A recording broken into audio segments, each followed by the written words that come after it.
Menurut para ulama tafsir Al-Quran, ditinjau dari segi bahasa bahwa kata Al-Quran merupakan bentuk masdar dari kata qoro'a yaqro'u qira'atan wa Qur'an wa Qur'anan. Kata qoro'a berarti menghimpun dan menyatukan. Al-Quran pada hakikatnya merupakan himpunan huruf-huruf dan kata-kata yang menjadi satu ayat. Himpunan ayat-ayat menjadi surat, dan himpunan surat menjadi mushaf Al-Quran. Di samping itu, mayoritas ulama mengatakan bahwa Al-Quran dengan kata qoro'a juga bermakna tilawah, yang artinya membaca. Kedua makna ini bisa dipadukan menjadi satu. Menjadi Al-Quran itu merupakan himpunan huruf-huruf dan kata-kata yang dapat dibaca. Sedangkan menurut terminologi, Al-Quran adalah firman Allah Subhanahu wa Ta'ala yang diturunkan kepada Nabi Muhammad SAW yang memiliki kemukjizatan lafal, membacanya bernilai ibadah, diriwayatkan secara mutawatir, yang tertulis dalam mushaf, dimulai dengan surat Al-Fatihah dan diakhiri dengan surat An-Nas. Allah Subhanahu wa Ta'ala berfirman dalam Al-Quran surat Al-Insan ayat 23 yang berbunyi, Inna nahnu nazzalna 'alaikal Qur'ana tanzila, yang artinya sesungguhnya kami telah menurunkan Al-Quran kepadamu hai Muhammad dengan berangsur-angsur. Di dalam surat-surat dan ayat-ayat Al-Quran, terdapat kandungan yang secara garis besar dapat dibagi menjadi beberapa hal, yaitu akidah, ibadah, akhlak, hukum-hukum, peringatan atau tazkir, kisah-kisah, dan dorongan untuk berpikir. Dari pembahasan tadi dapat disimpulkan bahwa Al-Quran merupakan kalamullah yang diturunkan kepada Nabi Muhammad SAW lewat perantara malaikat Jibril sebagai mukjizat. Al-Quran adalah sumber ilmu bagi kaum muslimin yang merupakan dasar-dasar hukum yang mencakup segala hal, baik akidah, ibadah, etika, muamalah, dan sebagainya. Allah Subhanahu wa Ta'ala berfirman dalam Quran surat An-Nahl ayat 89 yang artinya, dan kami turunkan kepadamu Alkitab atau Al-Quran untuk menjelaskan segala sesuatu dan petunjuk serta rahmat dan kabar gembira bagi orang-orang yang berserah diri. Secara etimologi atau bahasa, kata ulumul Quran berasal dari bahasa Arab yang terdiri dari dua kata, yaitu ulum dan Al-Quran. Kata ulum adalah bentuk jama dari kata ilmu, yang merupakan bentuk masdar dari kata alima ya'lamu, yang berarti mengetahui. Kata ulum yang disandarkan kepada kata Al-Quran telah memberikan pengertian bahwa ilmu ini merupakan kumpulan sejumlah ilmu yang berhubungan dengan Al-Quran, baik dari segi keberadaannya sebagai Al-Quran maupun dari segi pemahaman terhadap petunjuk yang terkandung di dalamnya. Sedangkan menurut terminologi atau istilah, terdapat berbagai pendapat para ulama terhadap definisi ulumul Quran. Antara lain, yang pertama As-Suyuti dalam kitab Itmamu Al-Dirayah mengatakan bahwa ulumul Quran adalah ilmu yang membahas tentang keadaan Al-Quran dari segi turunnya, sanadnya, adabnya, makna-maknanya, baik yang berhubungan lafaz-lafaznya maupun yang berhubungan dengan hukum-hukumnya. Berbeda dengan As-Suyuti, Al-Zarqani memberikan definisi ulumul Quran sebagai berikut, yaitu beberapa pembahasan yang berhubungan dengan Al-Quran Al-Karim dari segi turunnya, urutannya, pengumpulannya, penulisannya, bacaannya, penafsirannya, kemujizatannya, nasikh mansuhnya, penolakan hal-hal yang bisa menimbulkan keraguan terhadapnya, dan sebagainya. Dari pendapat para ulama tersebut dapat ditarik kesimpulan bahwa ulumul Quran secara umum dapat didefinisikan sebagai ilmu yang membahas segala sesuatu terkait perihal Al-Quran dan dari berbagai aspeknya. Ulumul Quran adalah ilmu-ilmu yang mempunyai ruang lingkup yang luas dan mencakup semua ilmu yang berkaitan dengan Al-Quran, baik berupa ilmu-ilmu agama seperti tafsir, fikih, akidah, tasawuf, dan sebagainya, dan juga ilmu-ilmu bahasa Arab seperti nahwu, sorof, dan balaghah. Bahkan, sebagian ulama diantaranya Az-Zarkashi dalam kitabnya Al-Burhan fi Ulumil Quran menyebutkan bahwa ilmu-ilmu Al-Quran itu tidak terhitung banyaknya. Pandangan lain dikemukakan oleh As-Suyuti yang mengatakan bahwa ruang lingkup pembahasan ulumul Quran tidak terbatas pada ilmu-ilmu agama, tapi juga ilmu-ilmu umum, misalnya filsafat, sejarah, astronomi, ekonomi, kedokteran, dan sebagainya. Sesuai tema yang dibawa oleh ayat-ayat Al-Quran yang bersangkutan, pandangan sejalan dengan pendapat Abu Bakar ibn al-Rabi yang mengatakan bahwa ulumul Al-Quran memiliki banyak cabang ilmu-ilmu yang tak terhitung banyaknya.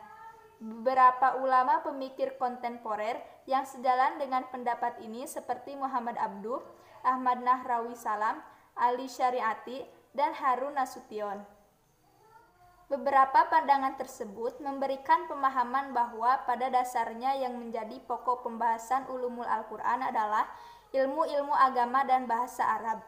Namun, melihat kenyataan adanya ayat-ayat yang menyangkut berbagai aspek kehidupan dan tuntutan yang semakin besar kepada petunjuk Al-Quran, maka untuk menafsirkan ayat-ayat yang menyangkut disiplin ilmu tertentu memerlukan pengetahuan tentang ilmu tersebut.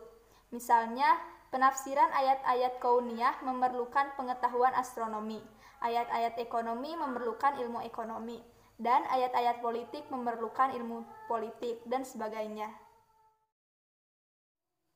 Cabang-cabang yang terpenting di antara ilmu-ilmu Al-Quran yaitu ilmu tafsir, ayat-ayat hukum, ijaz Al-Quran, makiyah madaniyah, asbab al-nuzul, nasikh mansukh, muhkam mutasyabih, i'rab balaghah, penulisan Al-Quran, dan qiraat. Penulisan ulumul Quran tidak dilakukan pada masa yang sama ketika Al-Quran diturunkan. Al-Quran ditulis dan dikumpulkan secara resmi pada masa Khalifah Utsman bin Affan radhiyallahu anhu. Sedangkan penulisan ulumul Quran dilakukan selepas periode tersebut. Hal ini karena pada masa awal Islam, pengetahuan mengenai seluk-beluk Al-Quran dan hal-hal yang berkaitan dengannya belum ditulis dan disusun dalam bentuk buku. Pengetahuan tersebut masih tersimpan dalam hati para sahabat Nabi Muhammad SAW. Ketika itu, para sahabat Nabi pun belum merasa perlu untuk menuliskan pengetahuan tentang Al-Quran. Hal ini disebabkan oleh dua hal. Yang pertama, adanya larangan Nabi Muhammad untuk menuliskan sesuatu selain Al-Quran. Dan yang kedua, bila memang ditemukan berbagai masalah yang berkaitan dengan Al-Quran, para sahabat cukup menanyakan hal tersebut langsung kepada Nabi Muhammad SAW. Akhirnya, selepas wafat Nabi Muhammad SAW, penulisan Al-Quran pun mulai dilakukan. Kekhalifahan Utsman bin Affan yang mulanya merintis pekerjaan ini. Pada masa tersebut, usaha penulisan Al-Quran dengan mushaf yang baik dan benar sedang dicanangkan. Karena itu, untuk mempermudah pekerjaan tersebut, disusunlah suatu ilmu yang mengatur metode penulisan mushaf Al-Quran, yang disebut ilmu Ar-Rasm Al-Qurani dan ilmu Ar-Rasm Al-Utsmani. Pekerjaan tersebut pun dilanjutkan pada masa kekhalifahan Ali bin Abi Thalib radhiyallahu anhu. Pada masa ini, dibentuk suatu ilmu yang membahas uraian kedudukan kata dalam Al-Quran. Ilmu tersebut diberi nama ilmu i'rab Al-Quran. Sedangkan pada masa Bani Umayyah, perhatian para sahabat mulai diarahkan untuk menyebarkan ulumul Quran dengan cara periwayatan dan pengajaran secara lisan. Usaha ini dipandang sebagai rintisan untuk melakukan penulisan ulumul Quran. Usaha yang sama dilakukan pula pada periode awal dinasti Abbasiyah. Penulisan ulumul Quran yang sesungguhnya mulai dilakukan pada abad kedua Hijriyah. Pada masa itu, cabang ilmu Al-Quran yang pertama mendapat perhatian para ulama adalah ilmu tafsir. Usaha ini ditandai dengan disusunnya berbagai kitab tafsir oleh para ulama pada masa tersebut. Pada abad ketiga Hijriyah, beberapa ulama mulai menulis kitab ulumul Quran dengan objek pembahasan yang berbeda-beda. Al-Madini pada tahun 234 Hijriyah misalnya, menyusun buku tentang sebab turunnya Al-Quran. Selain itu, Abu Ubaid Al-Qasim bin Salam tahun 224 Hijriah juga menyusun buku tentang nasih dan mansuh dalam Al-Quran. Lalu Muhammad bin Ayyub Ad-Daris yang menyusun buku tentang Makkiyah yang turun di Mekah dan Madinah yang turun di Madinah. Penulisan ulumul Quran terus berlanjut pada masa berikutnya. Objek pembahasannya pun mulai beragam. Di antaranya tentang majas dalam Al-Quran, hal-hal yang bersifat umum dalam Al-Quran, serta kata sulit dalam Al-Quran. Dan saat ini telah cukup banyak kitab ulumul Quran yang beredar serta selalu dijadikan rujukan. Dari sekian banyak kitab yang telah diterbitkan, kitab Al-Burhan fi Ulum Al-Quran karya Imam Badruddin Muhammad bin Abdullah Az-Zarkashi Asy-Syafi'i dan kitab Al-Itqan fi Ulum Al-Quran karya Imam Jalaluddin karya As-Suyuti Asy-Syafi'i merupakan dua kitab ulumul Quran yang paling cukup dikenal. Penulisan ulumul Quran yang sesungguhnya mulai dilakukan pada abad kedua Hijriah. Pada masa itu, cabang ilmu Al-Quran yang pertama mendapat perhatian para ulama adalah ilmu tafsir. Usaha ini ditandai dengan disusunnya berbagai kitab tafsir oleh para ulama pada masa tersebut. Pada abad ketiga Hijriah, beberapa ulama mulai menulis kitab ulumul Quran dengan objek pembahasan yang berbeda-beda. Al-Madini pada tahun 234 Hijriah misalnya, menyusun buku tentang sebab turunnya Al-Quran. Selain itu, Abu Ubaid Al-Qasim bin Salam tahun 224 Hijriah juga menyusun buku tentang nasih dan mansuh dalam Al-Quran. Lalu, Muhammad bin Ayyub Ad-Daris yang menyusun buku tentang Makkiyah yang turun di Mekah dan Madinah yang turun di Madinah. Ilmu-ilmu Al-Quran tidak mungkin dikembangkan lagi.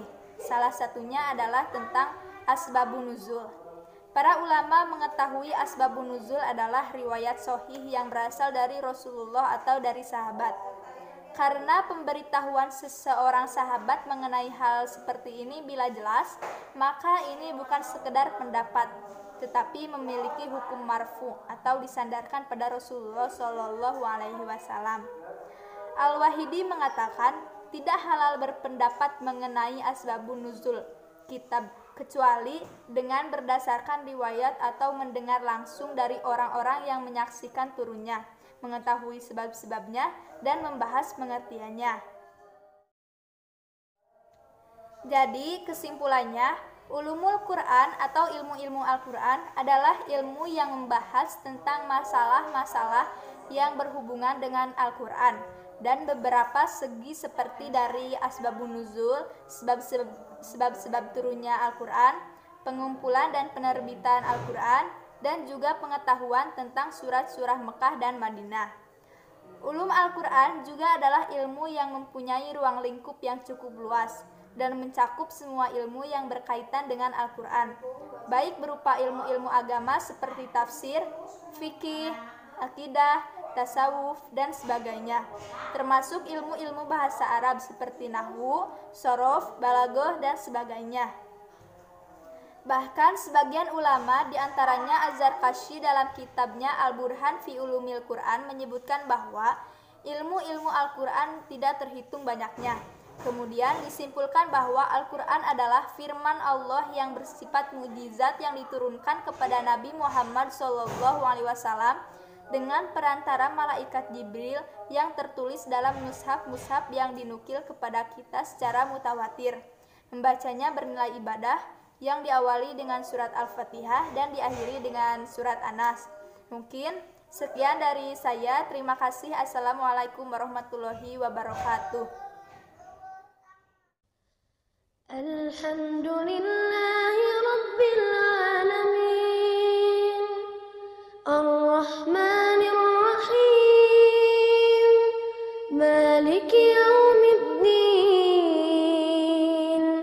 Iyyaka na'budu wa iyyaka nasta'in Ihdinas siratal mustaqim Siratal ladzina أنعمت عليهم غير المغضوب